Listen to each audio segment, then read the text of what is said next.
Hey family, we are live, broadcasting live. This is the Conversation Room 101. Make sure it's only adults in the house. I need your mind to be open, prepared, and relaxed. Welcome to our home. Take your shoes off. We got some rules we need to go over. Be kind. No cursing in the chat. If you want to curse, call in. And no shouting out other channels. That's a no-no. We got one other rule. There is no judging our guests. It will not be permitted. Zero tolerance. And if so, you want to do that, guess what? We got security. And we will escort you out. Because over here, hashtag we don't care. We're going to be one big family. We're going to laugh together sometimes. We're going to cry. But we definitely going to pray. I thank the Lord above for everything. I lift him up and give him the glory. But you guys, right now, we're going to get our popcorn. And then we're going to see what's going on. And let me just park my car. And I'll be in there in a minute. I'll see you real soon.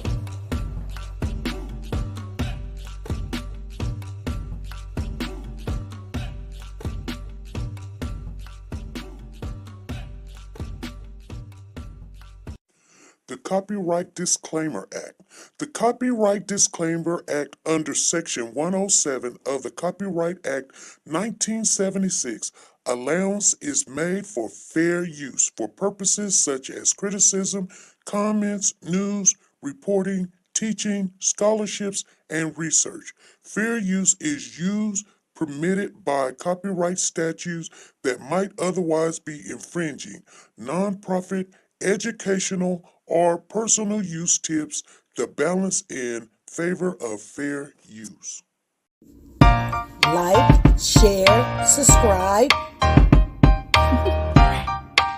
Do you want to know? Well, I've been thinking about you. And I think you'll have to listen. Because the sun is up, it's a beautiful day. And we won't stop. We will not stop. Sun. Come, won't you come along? And it feels so bright. It's like luck is raining on me. Go and follow your heart. Doesn't matter how far. There is so much love to give. Something's telling me this time. Baby, baby, now See this? I How you cannot go? Baby, baby, gotta go. There is so much love to give. Something's telling me it's right. Neighbors and the When you community came to me, compelled to who are scour you? the area. It's you, yeah, boy. Where does the fault lie on you?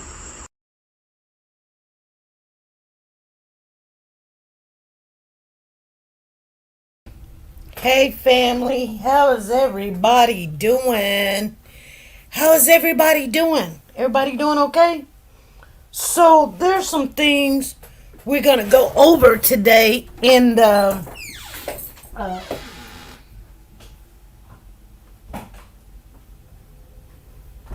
case of the missing baby with Leilani Simmons. You guys remember that case? I don't know if you guys remember it. Quentin, his name was Quentin, you guys. Let me show you a video real quick. It's 1 minute.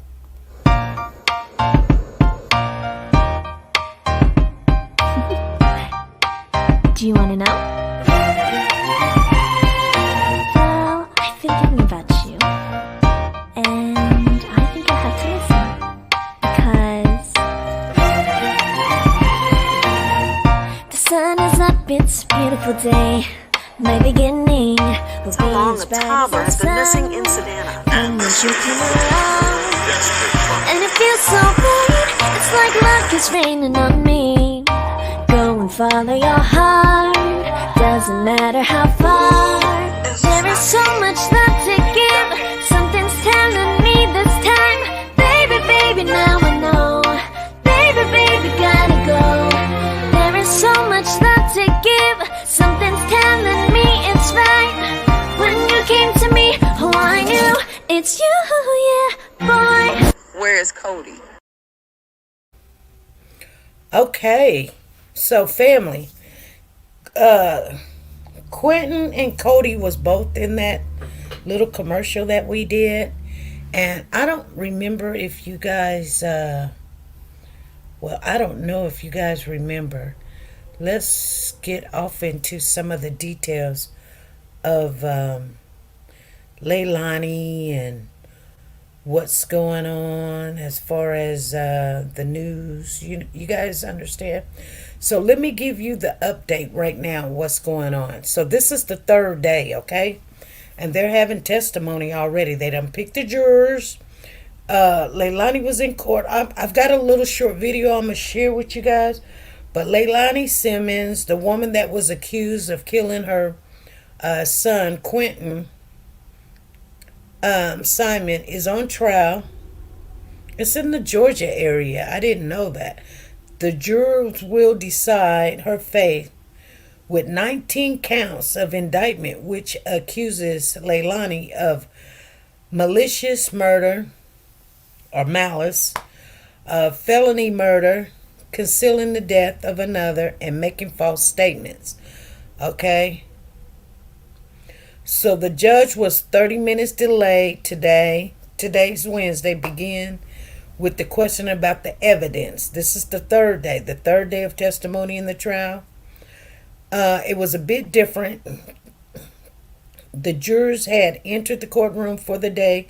They were asked to walk back outside because the defense wanted to take something up without the jurors present. Okay, the evidence was explicit text between Leilani and someone named Craig, a person prosecutors say is a drug dealer who Leilani had an affair with. So the defense argued, that's Leilani's attorney. Now remember, we're on the prosecutor's side on this situation. So don't get, just because someone say defense or the prosecutors, that we're always on the defense side. In the Young Thug trial, we're on the defense side. On Leilani, we're on the prosecutor's side because we want justice for Quentin, right?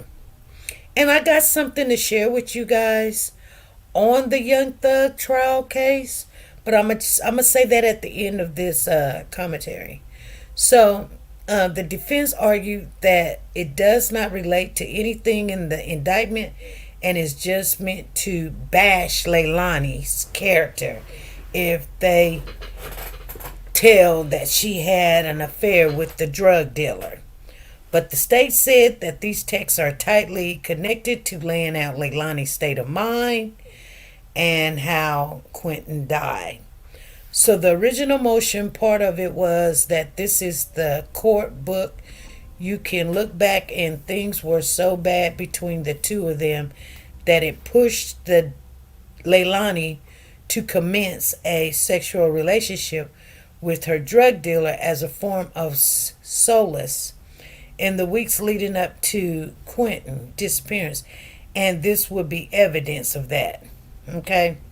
So in day 3, Leilani's case, the state continues to call witness that they hope will prove that Leilani is guilty of murdering her 20-month-old child, Quentin, and throwing him in a dumpster.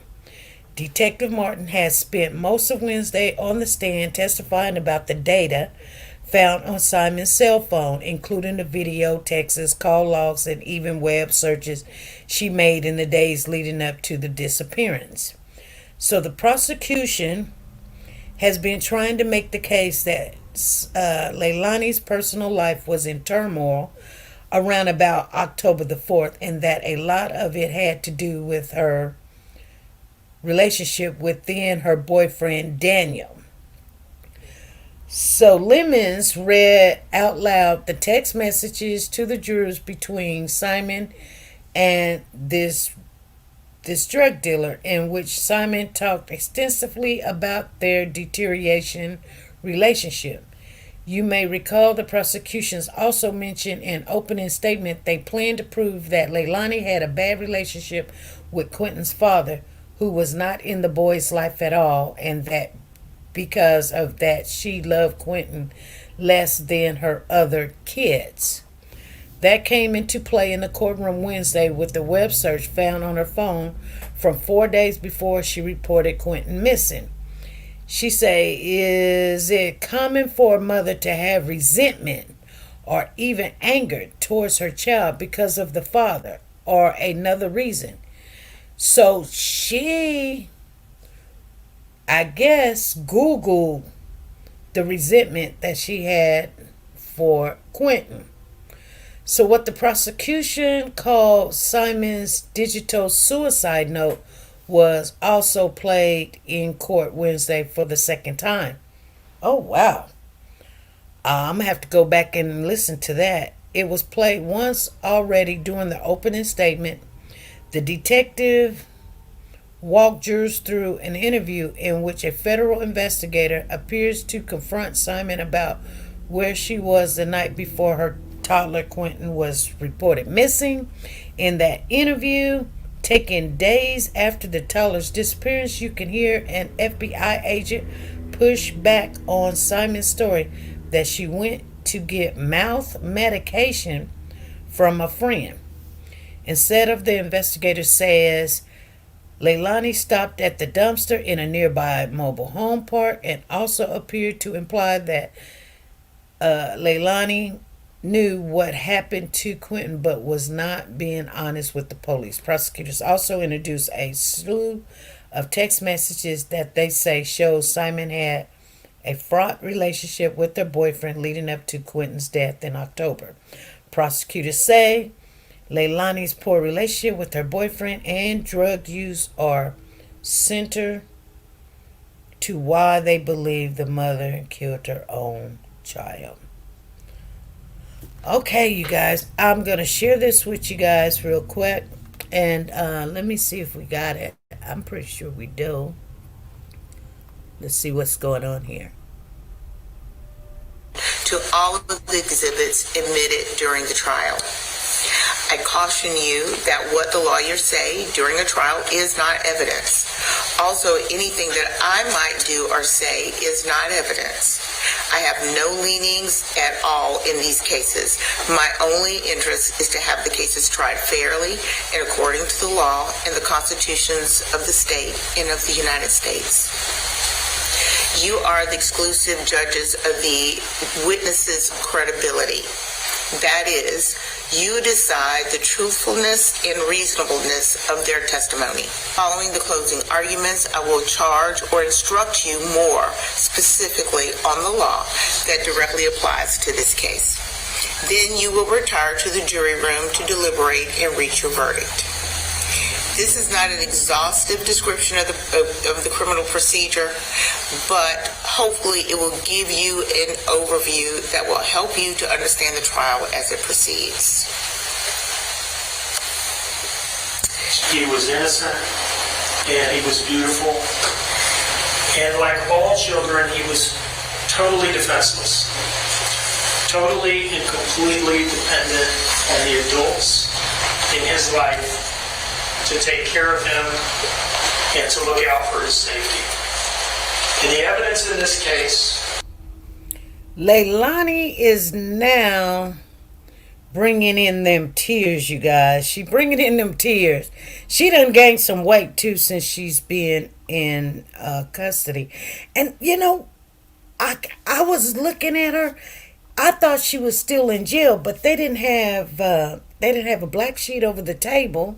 So I could see her feet, and her feet was like, inward. So she didn't have on some, whatever they call the chain gang, shackles on her feet, and she didn't have none on her hands.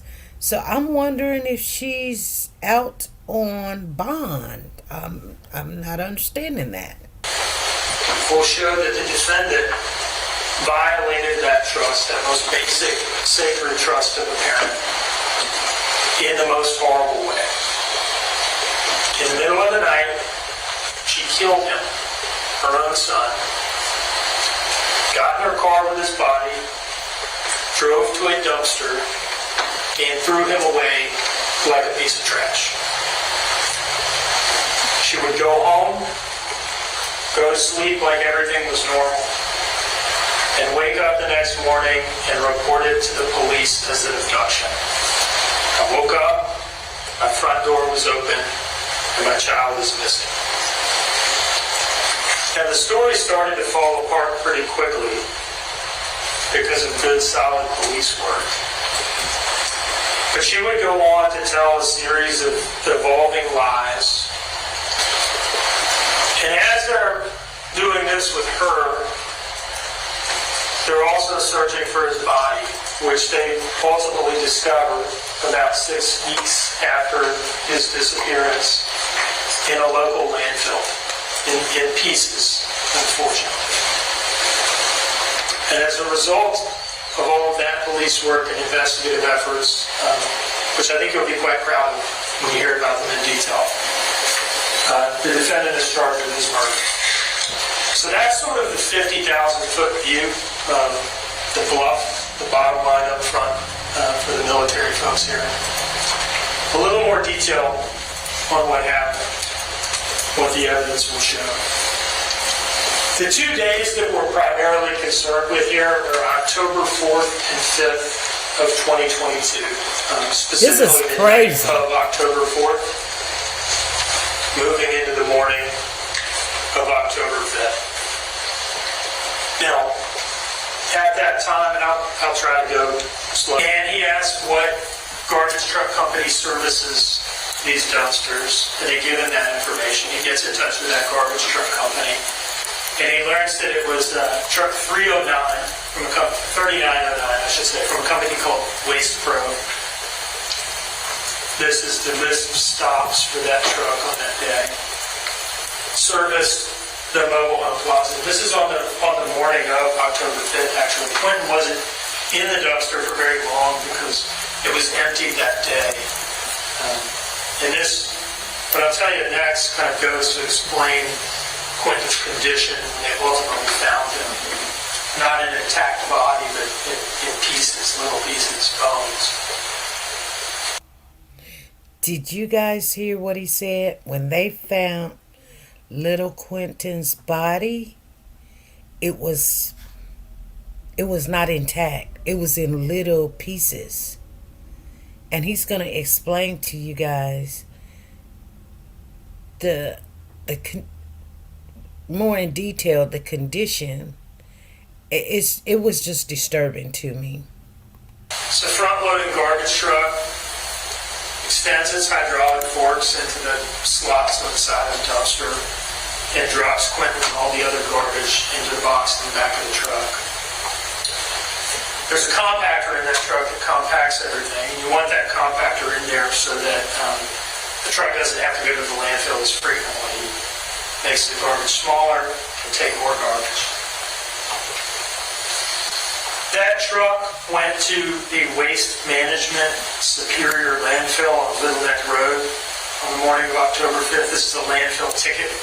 They weigh the trucks when they're coming in. That's how they know how much to charge the garbage truck company for this particular load. This is for Waste Pro truck 3909. You're the guy with the gun, the person who... On October 5th, this kind of general area up here, that becomes the search area. So they have kind of an idea, like a general box in the landfill of where Quentin is going to be found. But this is still an extremely difficult thing. Even if you know the general area, there's like 2 more days of trash that has since been dumped there since the 5th. And this stuff gets compacted and moved around. They drive these compactors over it that have studded metal rollers. And everything just gets shredded. You may have this idea that you go into a landfill and it's just like a pile of bags of trash, just like they were when you put them in your garbage can at home. It is not like that. You will see that it is not like that. Everything is shredded because compaction is the name of the game in landfills. You will hear that. You got to get everything pressed down real tight because space is money. So, at the end of the day, they have tons and tons of garbage to search through. So they arrange the landfill search. They have some consultants from an outside agency come in and advise on this because it's a very technical thing. These consultants are able to tell them, based on the size of the box, about how many tons of trash that they'll have to search through to exhaust the area based on known rates of searching. Every time when he walks closer to Leilani and start talking, she looks over at the video like, don't look at me. I haven't done anything. It's kind of like, I don't even know how she can still sit there. I just don't. I can't even explain it to you guys. Like pounds per day. They're able to give them an estimate of how many people this is going to take and how much time it's going to take. They have to find volunteers, and this is an all-volunteer duty. Right? And for weeks, volunteers from the police department and from some other law enforcement agencies came out here early in the morning, and they do this landfill search that involves an excavator up in the search area, scooping up garbage, putting it in a dump truck. Dump truck comes down on this open area bounded by cones that they call the search deck. Excavator down here kind of spreads the garbage, that particular load, I think they were calling them lines, out onto the search deck. And the law enforcement officers, these volunteers, get online with rakes, and they just search through it. This is what that looked like. And they did. She had nerves to. She had nerves. Y'all, she had nerves to look over. She looks over like, okay, I'm bored. Exactly, Sanja. She looks like she's disconnected. Like, she resented the child. And I didn't know that they had that as evidence that she Googled, like, can you resent your own child? And a lot of women do have, I guess it's called post-traumatic syndrome after having a child. And some people think it's right after you have the child. No, it can be all the way up to 4 to 5 years old. I've seen women do that. They'll, the child is too much. They didn't think that, they had to give pretty much their life to this child. It's they don't get all the attention. The child gets the attention. The child is the cute. The child is the picture. They're the picture frame. And you have to keep reminding them this because, women do get saddened by this, having a newborn child. But, I mean, he's 20 months, but still. This for days, weeks, in the heat, all that gear on. So I said earlier, these efforts can only be described as heroic. They want to find Quentin. Yeah. But that's what the police are doing while she is playing games with investigators and changing her story again.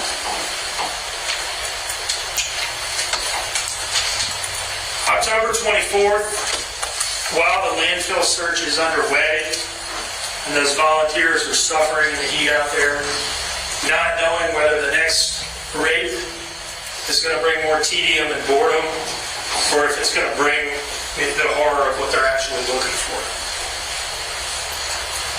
The defendant is still playing games.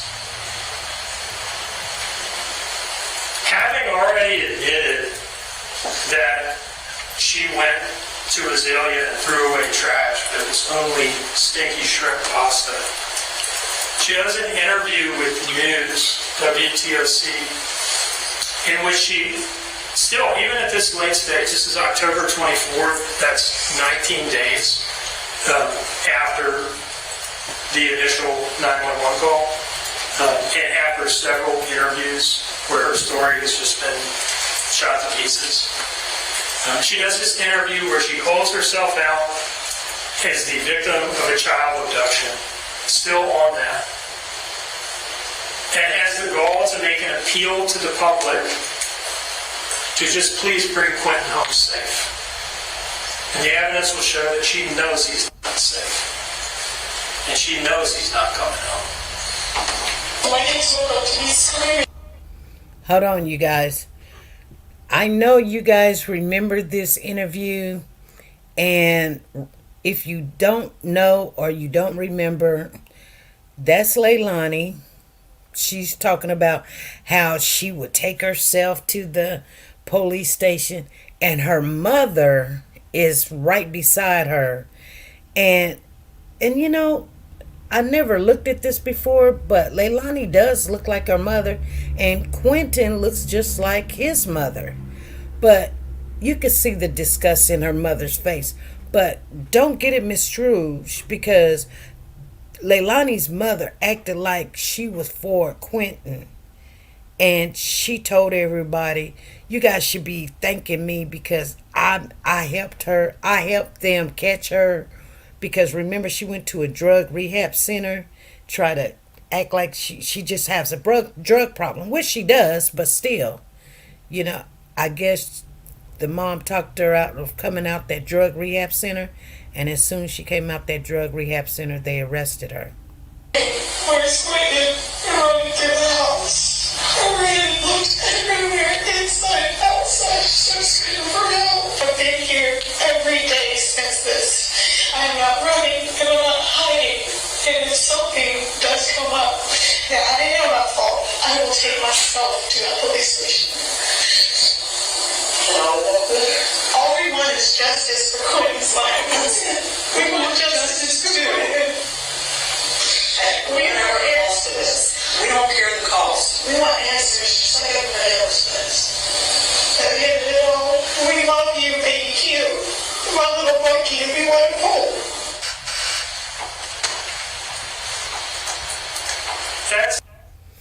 I'ma tell you right now how she was asking the public to like find her child. She wants her child home, and grandmother was like, we love you. And I don't know if this is how she wanted to get some attention. And I mean, to take your child out like that, and then they're gonna read this message here. Same day in which she's claiming to the news that had no idea what happened and to just want him home, she sends this text message to Savannah Sullivan of the FBI. And this is just the latest Hail Mary. After all the statements about going to the Chevron and then going to Azalea and what she was doing there, and I was actually throwing away trash and not Quentin. At this point, October 24th, the same day as that news interview, she and Danny are split at this point. He kind of seems to see the writing on the wall for her, and has left town, I believe, and I think they're not together at this point. And so now's the perfect time to try to put it on Danny. I'm not lying for Danny anymore. The reason why my story about Boragel and shit didn't make sense was because Danny told me to say that he was the one who left, and my phone was in the car from my previous trip. And the reason she says that is her phone GPS puts her at the dumpsters too, not just the video. So anyway, she's throwing it on Danny and is now saying, you know what, I didn't actually make that trip, well, that's not me. And they get her in for an interview a couple days later to formalize that statement. And they just... If you ever tried asking questions... Okay, you guys, I think that's the end of that. So I want to share with you guys, there was something about the Oragel. You know, Oragel is what you use when you have a toothache. It is supposed to relieve pain or stop the nerves from reacting in your mouth or whatever. I did see yesterday they were showing pictures of Leilani's mother's house, the inside. They said that, hey, P.S., how you doing? She said, the investigator said that the house was just messy. It was cluttered. It was just a big problem. It wasn't structured right. It wasn't put together right. It's like when you come in the front door, you go into the living room, and then to get to the other rooms, you got to go into this room, to that room. It wasn't like a hallway that you go through to get to the rooms. It was like a room into a room into a room into a room to a upstairs and all of that. But outside, they had couches outside where the kids could play. But they also said, and I want you guys to know, that they said that there was blood in the playpen, on the pillow, and in the bathroom, in the kids' bathroom, there was a bottle of oral gel. And but when I seen the picture of the pillow, the prosecutors asked, was that blood? Because it was kind of a reddish stain on the pillow. And they said no, it seemed like it was throw up. So I believe that she's going to, try to say something of the fact that, she gave the baby some oral gel. She wasn't trying to kill him. She must have gave him too much. She got scared. And she tried to hide him because he wasn't responsive. And she couldn't tell nobody. Da-da-da-da-da. But, what do you guys think? I'm going to read some of your comments right here. Nancy's in the building. And Nancy says, I remember the mom and the babysitter. Yeah, that babysitter seemed like she really, really loved Quentin. A lot of people was giving her slack. I just couldn't believe. Like sometimes people say something of the fact, like, you love my kids as much as or like your own, but you don't love my kid as your own. You love them, there's no way. But I find that, with, some people, you can love their kids more than they love their kids. You actually can, because just say, for instance, if a family member doesn't care for a child or have a drug problem, they may say they love the child. And I'm not saying that they don't. I believe that they do. But they don't love the child as much as you love the child. Why I say that you can love the child more. Now, I'm not talking about, in every case, because in every case that's not true. But some people will go to bat for a child and risk their life for somebody else's child, and take in somebody else's child, knowing that they don't have enough money, funds, or whatever, or patience, because they can do better, or they feel like that child has a better chance with them. I've done it. I've raised a child, and I believe I did the best. Well, Sanja says she acts like the child whose mama put him in the swimming pool and lied and said he fell out of the window. Oh, yeah. Our Cupcake's mom. That same dumb look, like, why we care. Yeah, I think, I remember the little boy that you're talking about, that his mother, what was his mother's name? What was the little boy's name? That she said, oh, he fell out the window and I don't know what happened to him, like he took off running or something. If he would have fell out the window, he would have been still laying there. He would have broke a bone, a leg or something, and cracked his head. But when they went to go look for him, he wasn't there. He couldn't go down the stairs. But come to find out, days later, they found the little boy back in the pool where they done already searched. I even thought about that case. That's funny that you said something, because I thought about that baby. Well, I couldn't really remember his name. Braylon Noble. That was his name, Braylon. Man, I mean, sometimes we think we don't never going to forget these kids.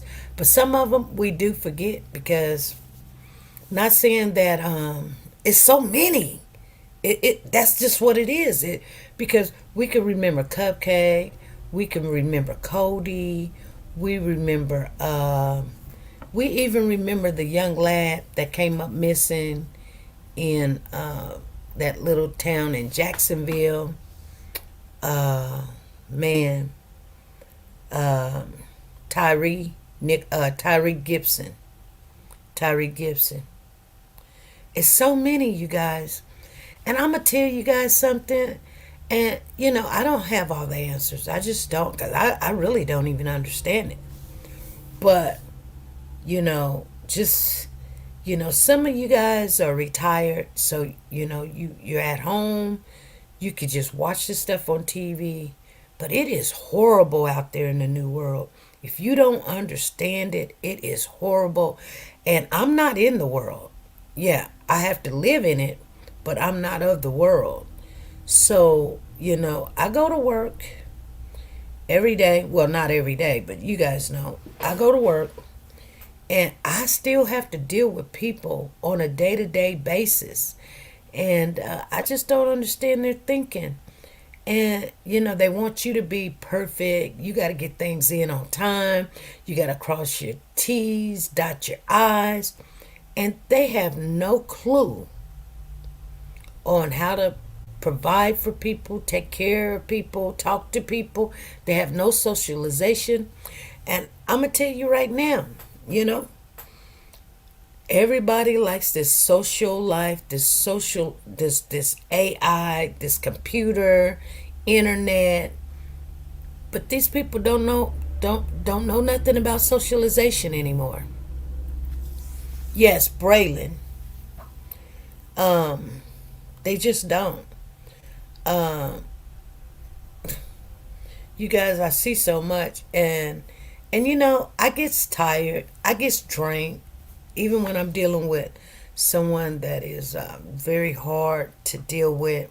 They're combative, or they talk really nasty to you, or they still think that we're in the slavery days, so they talk to you like, go get me some water right now. And don't, and you be like, you don't want to care for some, you just don't. You be like, who you talking to? But even though that if people have memory problems and they talk like that, you still gonna have to be nice to them. What if that it was a child? What about kids, you guys? We're looking at the Young Thug case. And I wanted to share with you guys, there's so much stuff going on the Young Thug case. It's just, they done called like 20, 30 more witnesses. Most of it is just random stuff, like, just keep going.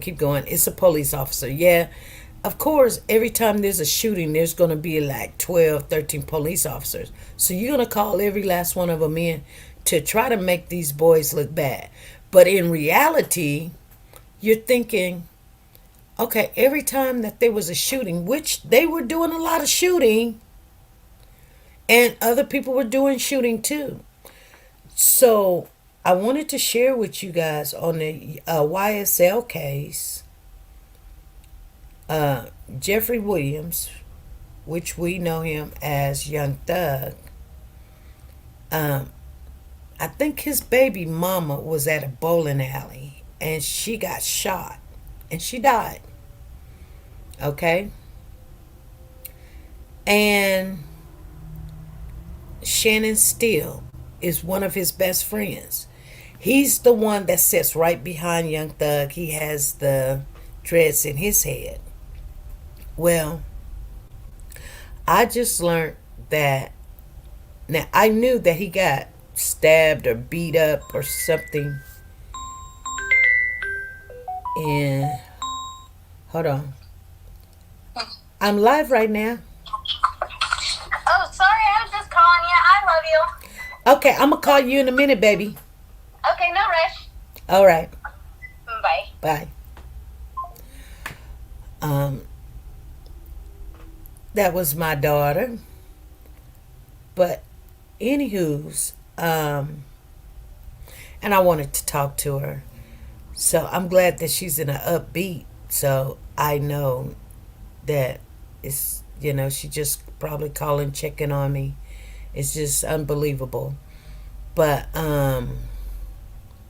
Shannon was at a filling station or somewhat. Shannon Stillwell, okay? Yeah, she sound good, don't she? Yeah. Yeah, I be listening. Girl, I be listening when my kids call me. I do. I be listening. Hey, PS, how you doing? I be listening, and the way their voice sound, I just be like, I wonder what's going on. That I don't even have to say it. I can hear it in her voice. If I hear, oh mom, I'll be like, yeah, I gotta go. Goodbye. Because I'm gonna tell you something. I just buried this last weekend. I buried my cousin, or actually I went to the funeral. And I don't normally go to funerals, you guys. But anyway, it's really sad, especially when, I'm thinking to myself, she younger than me. And she just gone. That's it. She got 2 young daughters. They're they're younger than my kids. All her kids is younger than my kids. And their mama's gone. And I don't wish that on nobody, because people that have not lost their mother, they don't understand how important it is. Like, it takes so long. I'm just now, my mother's been passed away maybe 20 years. And I'm just now getting over it. Like, I'm good now. But in the last 2-3 years, I was still grieving, and not grieving where I was crying every day or nothing like that, but I was still missing my mom. Like, when Mother's Day come, everybody got a mama. They going to go buy flowers and, candy, and going to go see her and what y'all cooking and all that. And, I didn't want to feel bad. I didn't want to feel bad. I don't want other people to feel bad for me. And their mama ain't like my mama. I can go see my husband mama, but she ain't nowhere near like my mama, But can't nobody take that place. Can't nobody. Exactly. So, that's why I don't go to those funerals, because, I believe, we all got to go sometime or another. Sometimes some people go a little bit quicker than others or whatever. And I just couldn't understand. Like, I'm sitting there at the funeral, and my cousin's like 5 years younger than me. She probably around about 53, 52. And she gone. And her kids are still here. And she got grandkids. And I'm hoping that they put their lives together. One of them, well, remember, she lost a child last year. So she was heartache for, we say things like, we should, like if our child pass away or something, we say things like, I should be gone and they should stay. Well, we don't get to pick and choose who get to stay and go. We don't get to pick those things. And people will never understand the feelings, how a person feel when their mother has passed away. Leilani got her mama right there, but she didn't want to be a mama to this child. And you got to think, the child wasn't a bad child. You know what I'm saying? The child was only but 20 months old. How bad could you be? You're 20 months old. You're probably still in a diaper. Even babies at 20 months old, they just now getting off the bottle into a little sippy cup. They can walk. So, that should be a good time. So mama be like, my baby walking, But she wasn't happy to see her baby walking and talking and eating and, She like, oh, the daddy don't want me, then shoot, forget this baby. What? Oh, the grandmother literally had custody of these kids. So she could have left the house at any given time she wanted. But I get it. I get how women feel, because I've seen too many of them be like, you love my kid more than you love me. And then when you got drugs mixed into that, and then the father don't want to be there. And I tell people all the time, yeah, some women be like, I don't need him, Maybe you do want to be with him, but get your life right. I mean, I'm talking about the baby daddy. It actually will help if the child's father was still in the child's life, some kind of shape, form, or fashion. And I tell people, whether it's good or bad, trust and believe. Just because we don't know, that doesn't make it, it's a bad thing. Yeah, the child's gonna act somewhat like the father here and there, and you can't stand the father. I can't tell you how many times I had to send my son over to his father's house and he come back acting just like that nut over there. But that's his father. But I fought in court, not to keep him away from his son, but so I can raise my child, because I thought I was the better parent, because I loved him so much that he need special help, and I was going to make sure he got it.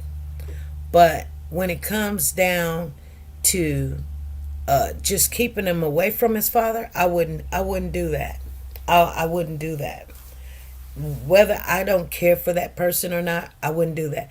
Now, if the man wants to be there, that's great, but if you know that it's going to do damage, I'll tell everybody all the time. Sometimes absence is a good thing to some children, because they're not good parents, or you're afraid that they might do something and they don't have morals and values. So just because, if some people be like, I get it, I understand it. With my daughter, I did not send my daughter to go see her dad. I didn't keep her away, but I didn't, initiate the situation. You know what I'm saying? And maybe my daughter she was upset about that. Like her dad be like, your mama kept me away. No, I didn't keep you away. I just didn't initiate it. Because sometimes you can tell some people do not have good judgment, good, decision makings. And, it's just that little bit of, what if I'm not around my child and I have to trust you with this child, and she's a girl? I don't trust you with my dog. Now people be like, but SP, but you dated him for, hey, you know what? You cannot go off of my decisions of why I was with that person. Why? Because you don't know why I was with the person. I probably was with the person for my own personal reasons, not because he looked good, because sex was great and all this other stuff. I probably was with that person because I knew that, everybody has their reasons. But, I could get me an apartment, because at the age of 14, you can't go sign leases and get apartments. I was with that person because they had a car and they shared their car. I was with that person because I didn't have to worry about anybody in the world or the streets jumping on me or, trying to put me out to work. Because being 14 without a home, a place to go, you need somebody. I wasn't with the person because they was a good person. I was with the person because that was my protection. You guys get me what I'm saying? Now, I'm not going to tell you I didn't care, love the person. I did. But I know that person very well. And when I say I seen things that I'm like, I wouldn't trust him with my dog, No, I would not, you know. So, so some people be like, so if you so much got discernment, then how you get all these kids or whatever? Because I got 3 kids with 3 different daddies. One ain't got nothing to do with me because that's family, right? So I got 2 biological kids, right? But the first child, I wanted that child because I did care for her father. I cared for him. I thought he did look good. He was an older man and he was very protective. And I knew if I had a child by him, being dumb and stupid and young, I was. I'm not going to sit here and tell you guys I wasn't. But I knew that if I had a child by him, my child was going to be beautiful. And she is. Hello. You know? And smart and intelligent and just everything, you know? And he helped me out of a bad situation with my family in the world. And until I grew up, I wasn't trying to give him something, but if I had to give something in the world, I wanted it to be him be a part of it. Not saying, you come take care of this child, because the minute I got pregnant and 6 months go down and I'm thinking, okay, I'm finna have this child, I got to go. I can't be with him with a child. I didn't think far enough that he's not a good father prospect to me, you know? Anyway, you guys, 6 months later, while I'm pregnant, I leave,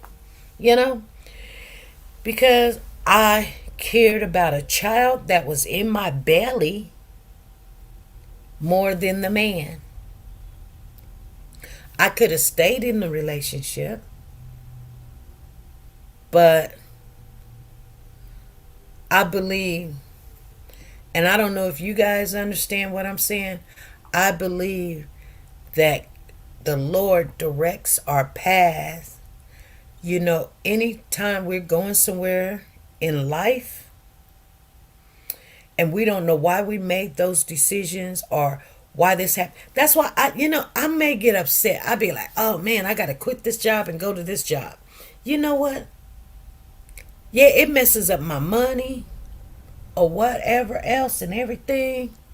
But at the end of the day, it's always a reason why this happened. So these other things, like you sometimes don't understand. You got blessings that you ain't even asked for because you stay in prayer, because your mama stayed in prayer. So when people sit back and be like, well, I prayed to win the lottery, I ain't won that. You don't need to win it. You really don't. You think you want to win it, but in all reality, you really don't, because that's going to be more problems. People going to come. The people around you is going to love on you. And you know what? When you get money quick like that, everybody think that you owe them something. And then, oh my God, I seen horrible stories about when people come into a whole bunch of money. I always pray. I'm never going to pray that I don't want to win the lottery. I'm not going to tell y'all that, because that would be a bald-faced lie. But what I will tell you, when I do pray, I be like, Lord, don't give it to me if it ain't good for me. If it gonna take me away from you, don't give it to me. But other than that, if I'm gonna understand it and love you more or love you the same or whatever, if you think I can deal with it, then give it to me.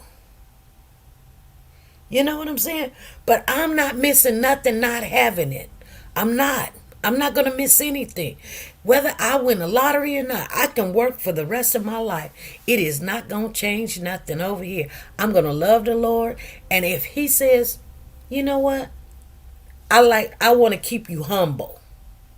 That way, me and you still close. We still tight. You call on me every time. I'm going to call on him when things is good. You know what? When they be messing with me at work, you know what, you guys? I'm going to tell y'all something really funny, right? So I don't know if I told you guys this at the beginning before I came on here, but I was supposed to turn something in for an essay. I had a very high A and it dropped to a B, and I turned it in anyway, and I made an excuse. I was like, I turned it in. I don't know what happened. I'm turning it in again. Whatever, And I paid for that class. Nobody paid for the class for me. You're looking at $600, right? This, no, nobody want to get a no D after paying $500. You know what I'm saying? So ain't nobody paying for all that. But at the same day, I'm saying to you guys, like, I get it. In school, I do my homework. I do the research. I had the paper done maybe the first week of school. So, you know what I'm saying? You can't not, and I'm saying this to you and I'm saying this to me, that we got to start looking at the little bitty detail things.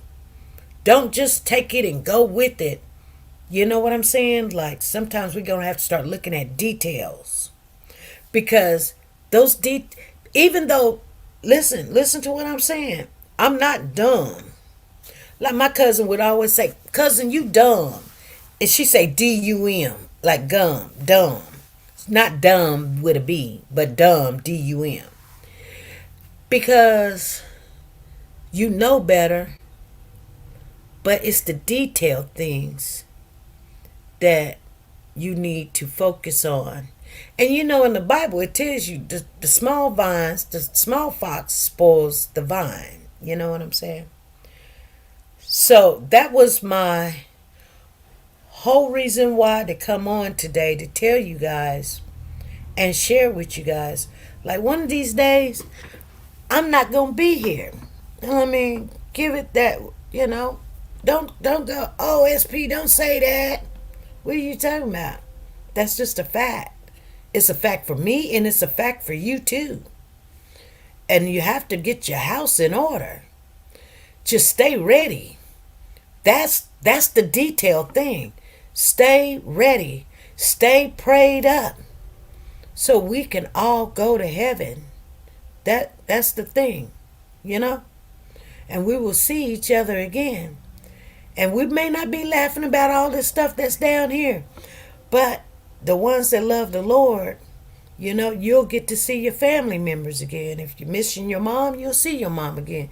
If you're missing your child, you'll see your child again, And some people say, do dogs go to heaven? And some people say they don't. And I believe that they do. I believe that they do. But just because I believe it doesn't mean it's true. But I do believe, because he said so, that he did go prepare a place for us. But I wanted to share something before I go, you guys, because I was talking about the YSL and Shannon Stillwell, the friend of Jeffrey Williams. He sits right behind Jeffrey Williams. He was riding in a car. He was in the passenger seat, and a young lady that I don't know how well he knew her, but she was driving a car, and the car came behind them at the filling station or whatever, and they started shooting at them. Well, this is what they've been talking about today in court. Well, the girl died. She got shot in the head, and she lost control of the car, and she died. And they wanted to bring those pictures into evidence. They wanted to make them publish. And it was horrible. Well, Shannon, he ended up with broken ribs. He didn't die. He's right there in court. So I'm sitting there thinking to myself, my God, like, every time they send somebody into court, do you know Woody walked into court yesterday? He was bringing in this woman, one of his friends, mama. She done lost her child. I don't know. Woody was in prison when the boy died or whatever, but he was friends with him or whatever. But Woody, the mama was in a wheelchair, so he was bringing in the mama of why I think it's YSN or YLN or whatever. It's the boy, he's a rapper also. He was bringing them in. He was wheeling them in. And so, I'm pretty sure the jurors looked at Woody and was like, I mean, Woody just walked in, wheeled her up to the front of the courts and walked back out. And I was like, what Woody doing in court? And so I'm sitting there thinking to myself,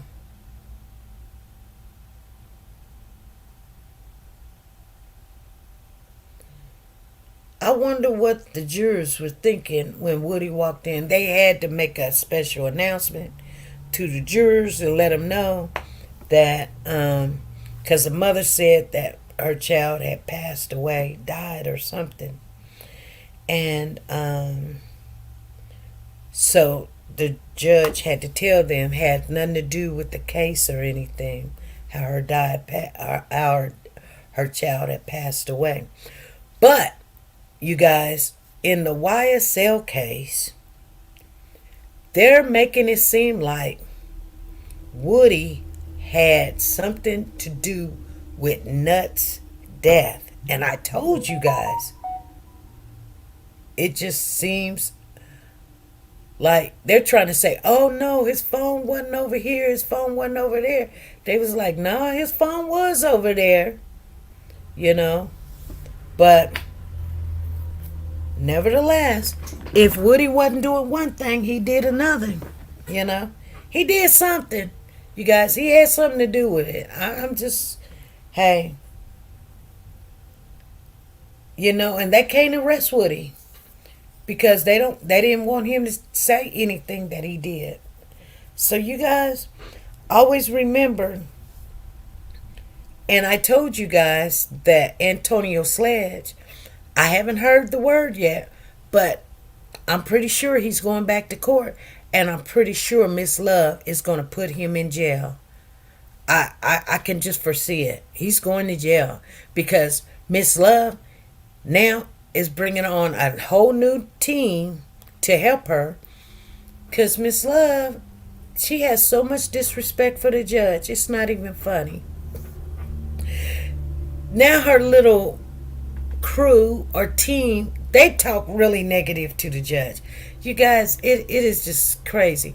But the reason why I love to watch these trials is because this is telling you, if you cannot conduct yourself in the courts of the law of the land, what makes you think that you can go in this world and you're going to conduct yourself? It's going to be a whole bunch of lying going on, robbing people, stealing. My mama used to tell me all the time, she was like, I'm not going to be here when this world is going to HE double hockey stick in a handbasket. That's what she said. That's what my mom would always say. I'd be looking at my mama like, where did she get this at? And look where we're at. What she said is true. And I'm glad, I am honored to be the age I am right now and living.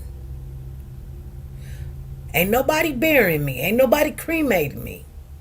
But to see what I see right now, women taking out their kids, mamas wanting their kids to be famous only so that they can be entrapped in this world, and everybody shooting at them and wanting what they got. I would always say, my kids, I got 2 biological kids and 1 adopted, right? All 3 of my kids are just average mojo people. They're just average people, you guys. They work a 9 to 5 and they struggle every day. They want more, but they can pay their bills and they can eat. They might have a little car and they might have a little money left over to go out and hang out or so. But they're not going to get rich, okay? They're not going to get rich. And you know, there's some people in this world to be like, my daughter is a doctor, and my son is a lawyer, and my son, he drives planes and fly planes and trains and things like that, and they making all this kind of money and everything, you know. And I'll be like, dang, you know, I'm very proud of my kids. I told my daughter and I'm very proud of my kids because they're not out robbing people, shooting people. They're minding their own business. They know the Lord. They love the Lord. They believe in the Lord. And that's all I really wanted. That's all I really wanted. If they do anything extra, that's good. But I wanted them to be good citizens, not just for the world, but for themselves. You understand what I'm saying? So they can go to heaven. Ain't got nothing to do with the world. But if you good to God, you're going to be good in the world, right? Because this is what people don't understand. They want to sit there and look at all the 10 commandments. Thou should not do this. They said if you only follow the first two, which is love thy God with all thy heart and love thy neighbor, you can't even do the rest. And it's more than 10. If you really want to know something, it's about 100 or something. Remember, Moses broke some of them coming down that hill. You know, some people say, I'm just saying, I'm just being honest with you. Don't make it about material things in this world. And whatever happens, you guys, I'm finna go. I'm going to leave you with a good word for today because today is Wednesday and I won't see you guys until Friday. I'm going to say this because I know every last one of you guys in here is going through something. You got something on your mind. I guarantee it. Put a 1 in the chat. If you don't believe me, somebody going to put 1 in the chat. Put 1 in the chat. If you're going through something, don't tell me what it is. But I'm going to tell you one thing, right? Keep your head up. Pray. Keep your prayer. Don't tell me you're going to pray and you don't. Matter of fact, do it right now. Pray right now. Just close your eyes and pray right now and say, Heavenly Father, I'm coming to you with this burden. What's on my mind? The situation. I know you can deal with it. I know you can handle it. And I'm gonna give it to you. And you do whatever you choose to do with it. And I believe you will. In Jesus Christ's name, you ain't got to do nothing else. You ain't got to say nothing else, but put it in Jesus Christ's name. Because I'm going to tell you why. Because some of you guys don't know how to pray.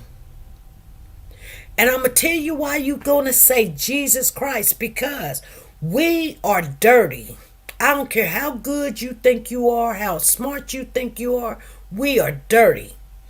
So, you know, like, if mama told you not to go outside in your new clothes and get dirty, then you can't go wallow in the mud and come in and say, hey mom, can I have some ice cream? She gonna say, boy, get your butt outside. Don't come in my house looking like that, you know, because that's what she see, right? So, but if you have Jesus Christ, that is pure, no sin, no blemishes. Go to the Father and say, Father, this is why I died.